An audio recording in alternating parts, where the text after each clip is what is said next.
नमस्कार दोस्तों, आप सभी को मंगला गौरी व्रत की हार्दिक शुभकामनाएं। सावन का महीना जितना भगवान भोलेनाथ को प्रिय है, उतना ही यह माँ गौरी को भी प्रिय है। सावन में आने वाले हर मंगलवार को मंगला गौरी का व्रत किया जाता है। इस दिन महिलाएं अखंड सौभाग्य की प्राप्ति के लिए माँ गौरी का व्रत करती हैं। यदि किसी के शादीशुदा जीवन में कोई बाधा आ रही हो तो मंगला गौरी व्रत करने से सभी समस्याएं खत्म हो जाती हैं और संतान सुख की प्राप्ति होती है। आइए शुरू करते हैं मंगला गौरी व्रत की पौराणिक कथा। गौरी मैया की जय। जय माँ पार्वती। प्राचीन समय में पंपापुर गांव में एक साहूकार अपनी पत्नी के साथ रहता था।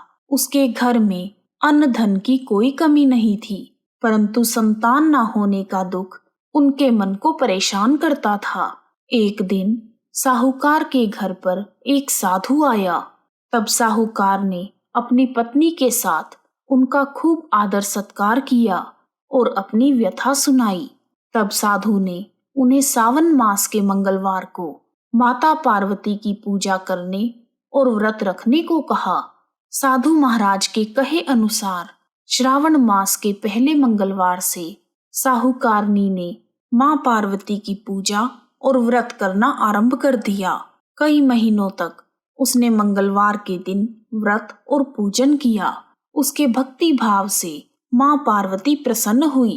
एक दिन साहूकार को सपना आया कि जिस आम के वृक्ष के नीचे गणेश जी बैठे हों, उस आम के वृक्ष का फल तोड़कर अपनी पत्नी को खिला देना। तुम्हें अवश्य ही पुत्र रत्न की प्राप्ति होगी। सुबह आंख खुलने के साथ ही साहूकार आम के वृक्ष को ढूंढने के लिए निकल पड़ा। एक दिन उसे आम का वृक्ष दिखाई दिया। तब फल तोड़ने के लिए उसने पेड़ पर पत्थर मारे। ऐसा करने से उसे आम का फल तो मिल गया, परंतु जब वह फल तोड़ने के लिए पत्थर मार रहा था तो उसका पत्थर गणेश भगवान को लग गया, जिससे उन्हें चोट आ गई। तब गणेश जी गुस्सा हो गए और उन्होंने श्राप देते हुए कहा, हे स्वार्थी मनुष्य, तूने अपने स्वार्थ के कारण मुझे चोट पहुंचाई है। तुझे भी एक ऐसी ही चोट लगेगी। माँ पार्वती के आशीर्वाद से तुझे पुत्र रत्न की प्राप्ति होगी, परंतु वह सांप के काटने से 21 वर्ष की आयु में मृत्यु को प्राप्त हो जाएगा। गणेश जी की ऐसी वाणी सुनकर साहूकार घबरा गया।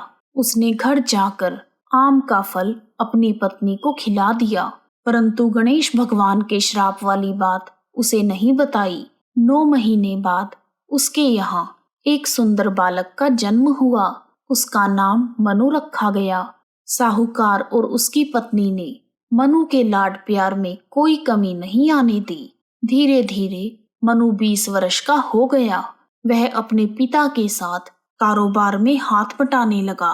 एक दिन व्यापार करके लौटते समय दोनों पिता पुत्र भोजन करने के लिए एक गांव के पास तालाब के किनारे पेड़ की छांव में बैठ गए और भोजन करने लगे। उसी समय गांव की 2 लड़कियां उस तालाब पर कपड़े धोने आई। वह लड़कियां बहुत ही हंसमुख, फुर्तीली और सभ्य घर की प्रतीत हो रही थी। कपड़े धोते समय वह आपस में बातें करने लगी। उनमें से कमला ने कहा, क्यों री मंगला, तुझे याद है मैं सावन के मंगलवार को मंगला गौरी का व्रत करती हूँ। अब तो अगले मंगलवार को मैं व्रत का उद्यापन करूंगी। इस व्रत को करने से मुझे सुयोग्य पति मिलेगा और मैं सुख चैन से रहूंगी। फिर उसने कहा, मंगला, तू भी अगले साल से श्रावण मास के पहले मंगलवार से व्रत करना शुरू कर देना, तो तुझे भी मनपसंद पति मिलेगा। इस व्रत को करने से पति की आयु बढ़ती है। कमला की बातें सुनकर मंगला भी मंगला गौरी का व्रत करने को राजी हो गई। पेड़ के नीचे भोजन करते समय वह दोनों पिता पुत्र उन लड़कियों की बातें सुन रहे थे। उन लड़कियों की बातें सुनकर सेठ जी समझ गए कि कमला नाम की लड़की उनके पुत्र के साथ विवाह के लिए सर्वश्रेष्ठ है। तब सेठ जी ने अपने पुत्र की इच्छा जानने के लिए उससे कई तरह की बातें कही। पुत्र भी अपने पिता के विचारों से सहमति प्रकट करता रहा। पुत्र की इच्छा जानने के बाद सेठ जी ने कमला के साथ उसका विवाह करने का निश्चय कर लिया और सोचा कि ऐसा करने से मेरे पुत्र की आयु बढ़ सकती है और कोई अनहोनी घटना भी टल सकती है। फिर सेठ जी अपने पुत्र के साथ कमला के पीछे पीछे उसके घर पहुंच गए।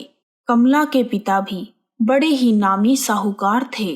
सेठ जी ने कमला के पिता से अपने पुत्र के विवाह के लिए बात की। दोनों परिवार कमला और मनु का विवाह करने के लिए सहमत हो गए। शुभ मुहूर्त में बड़ी धूमधाम से मनु और कमला का विवाह संपन्न हो गया। दोनों ने पति पत्नी के रूप में बड़े बुजुर्गों के आशीर्वाद के साथ घर संसार चलाना शुरू कर दिया। ससुराल में आकर भी कमला ने मंगला गौरी का व्रत नियम के अनुसार चालू रखा, जिससे माता पार्वती ने एक दिन कमला को सपने में दर्शन देकर कहा, पुत्री, मैं तेरे व्रत से प्रसन्न हूँ, लेकिन तेरे पति की आयु बहुत कम है। अगले महीने मंगलवार के दिन एक सांप तेरे पति को डसने के लिए आएगा, लेकिन तुम घबराना मत। तुम सांप के लिए एक प्याले में मीठा दूध रखना और उसके पास एक खाली मटकी रख देना। सांप दूध पीकर अपने आप मटकी में चला जाएगा। तब तू जल्दी से उस मटकी का मुंह कपड़े से बांध देना और उसे जंगल में छोड़ देना। ऐसा करने से तेरे पति के प्राण बच जाएंगे। जब अगले महीने का मंगलवार आया तो कमला ने किसी को कुछ भी बताए बिना माँ पार्वती के कहे अनुसार सारा कार्य कर दिया। माँ पार्वती की कृपा से कमला के पति के प्राण बच गए। इस प्रकार मंगला गौरी के पावन व्रत के प्रभाव से मनु दोष मुक्त हो गया। बोलो मंगला गौरी माता की जय। जब घर वालों को यह बात पता चली तो सबकी खुशी का ठिकाना न रहा। फिर पूरे गांव में कमला का गुणगान होने लगा। गांव की महिलाओं ने कमला से व्रत की विधि पूछी और वह सब भी मंगला गौरी का व्रत करने लगी। कमला ने अगले मंगलवार को विधि विधान से मंगला गौरी व्रत का उद्यापन किया और ब्राह्मणों को भोजन करवाने के बाद दक्षिणा देकर उनका आशीर्वाद लिया।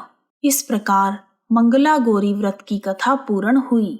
आइए अब जानते हैं मंगला गौरी व्रत की विधि। मंगला गौरी व्रत शुरू करने के लिए सावन के पहले मंगलवार के दिन सूर्योदय से पूर्व उठकर स्नान आदि से निवृत्त होकर स्वच्छ वस्त्र धारण करें। फिर एक चौकी पर लाल रंग का कपड़ा बिछाकर माँ गौरी की फोटो या मूर्ति रखें। उसके बाद मंगला गौरी व्रत का संकल्प लें और आटे से बने हुए दिए को जलाकर षोडशोपचार से माँ गौरी का पूजन करें। इस दिन एक ही बार अन्न ग्रहण करें और पूरा दिन माँ पार्वती की पूजा करें। पूजा में माता पार्वती को 16 श्रृंगार का सामान अवश्य अर्पित करें। पूजा करने के बाद माँ पार्वती की आरती करें। इस प्रकार मंगला गौरी व्रत कथा और पूजा विधि पूर्ण हुए। कहानी सुनने वालों का भी भला और सुनाने वालों का भी भला। यदि आपको वीडियो पसंद आया है तो कमेंट बॉक्स में जय माँ गौरी लिखना ना भूलें। आप सभी का हार्दिक धन्यवाद। जय हो गौरी माँ तेरी, जय हो गौरी माँ, अखंड सुहागन जय हो गौरी माँ।